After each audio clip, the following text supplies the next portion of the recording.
నమస్తే, welcome to one TV special story.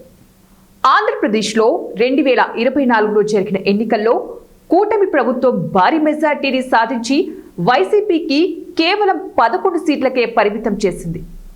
దీంతో వారికి ప్రతిపక్ష హోదా కూడా దక్కలేదు.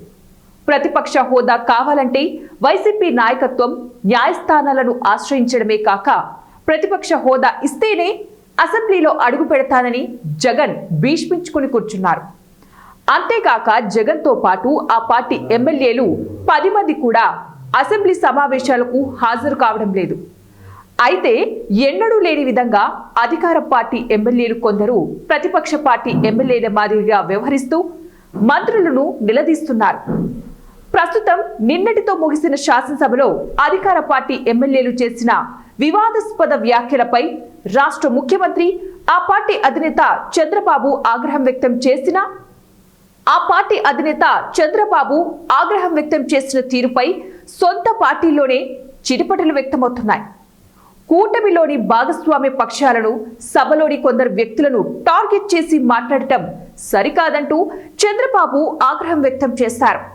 శుక్రవారం సాయంత్రం సభ వాయిదా పడ్డాక తన ఛాంబర్లో ఎమ్మెల్యేలు కూన రవికుమార్, బొజ్జల సుధీర్ రెడ్డిపై ఆగ్రహం వ్యక్తం చేశారు. అసెంబ్లీలో ఏం మాట్లాడాలో ఎలా మాట్లాడాలో తెలీదా అని వారితో అన్నట్లు సమాచారం.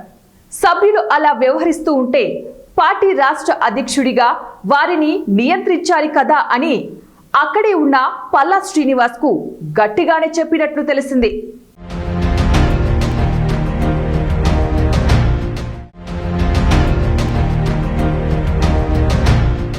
శుక్రవారంతో ముగిసిన శాసనసభ సమావేశాలలో తెలుగుదేశం పార్టీ ఎమ్మెల్యేలు వ్యవహరించిన తీరు పట్ల సీఎం చంద్రబాబు తీవ్ర ఆగ్రహం వ్యక్తం చేశారని తెలుస్తోంది.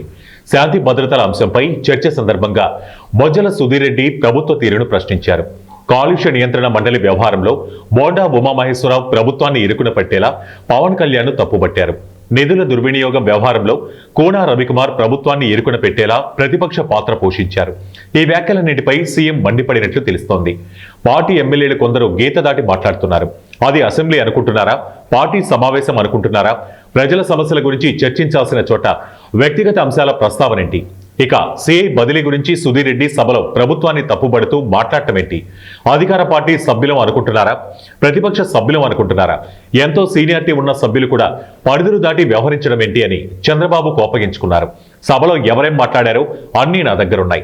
సభలో ప్రతిపక్షం లేదు, కానీ మీరే ప్రతిపక్షం కంటే దారుణంగా మాట్లాడుతున్నారు. నేను రోజుకు 15 గంటల పాటు ఎందుకు కష్టపడుతున్నాను? 5 ఏళ్ల వైసీపీ ప్రభుత్వంలో జరిగిన విధ్వంసం నుంచి రాష్ట్రాన్ని పునర్నిర్మించాలని, అభివృద్ధి చేయాలని శ్రమిస్తున్నా. మీరు బాధ్యత లేకుండా వ్యవహరిస్తే ఎలా? జగన్ ప్రభుత్వంలో ప్రజలు ఎన్ని కష్టాలు పడ్డారో తెలుసు కదా. మీరు ఎన్ని ఇబ్బందులు పడ్డారో మర్చిపోయారా? అప్పుడింత స్వేచ్ఛగా ఉన్నారా? వైసీపీకి ప్రజలు 11 సీట్లు ఇచ్చి ఇంటికి సాగనంపారు.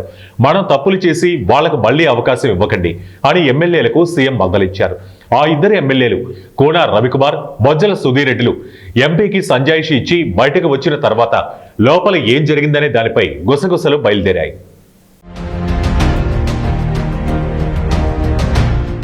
ఏదిలా ఉంటే వీళ్ల సంగతి సరే, ఆయన బావమరిది వియ్యంకుడు బాలకృష్ణ సంగతేంటి? ఆయన వీళ్ళందరికన్నా ఎక్కువగా డ్యామేజ్ చేశారు కదా. సభలో లేని చిరంజీవి అబద్ధాలు ఆడుతున్నారని చెప్పి ఓ సామాజిక వర్గాన్ని పార్టీకి దూరం చేస్తున్నారు.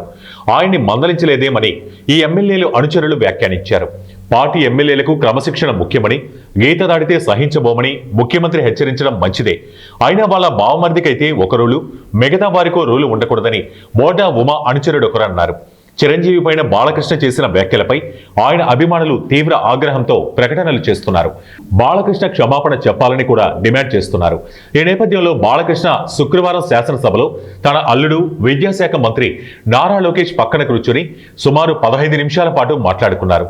వాళ్ళు ఏం మాట్లాడుకున్నారనేది బయటకు రాకపోయినా ఖచ్చితంగా ఈ వ్యవహారమే అయి ఉంటుందని గుసగుసలు వినిపిస్తున్నాయి. మొత్తం మీద పార్టీకి జరుగుతున్న డ్యామేజీని నియంత్రించాలని చంద్రబాబు ప్రయత్నం చేస్తుంటే ఎమ్మెల్యేలు మాత్రం రెచ్చిపోయి ప్రవర్తిస్తూ ప్రభుత్వం మీద కొన్ని వర్గాలు వ్యతిరేకత వ్యక్తం చేసేలా మాట్లాడుతున్నారని ఉత్తరాంధ్రకు చెందిన ఓ ఎమ్మెల్యే వ్యాఖ్యానించడం గమనార్హం. ఈ అంశాన్ని చెప్పేందుకు చంద్రబాబు శాసనసభ సమావేశాలు ముగిసిన తర్వాత టీడీపీ శాసనసభ పక్ష సమావేశం పెట్టాలని భావిస్తున్నారు. ఒకవేళ అటువంటి సమావేశం జరిగితే చంద్రబాబు ఎమ్మెల్యేలకు గట్టిగా క్లాస్ తీసుకునే అవకాశం ఉందని పార్టీ వర్గాలు చెబుతున్నాయి. ప్రతిపక్ష పోరు కూటమి ప్రభుత్వానికి లేకుండా స్వపక్షంలోని విపక్షం పట్ల చంద్రబాబుకు తలనొప్పిగా మారింది.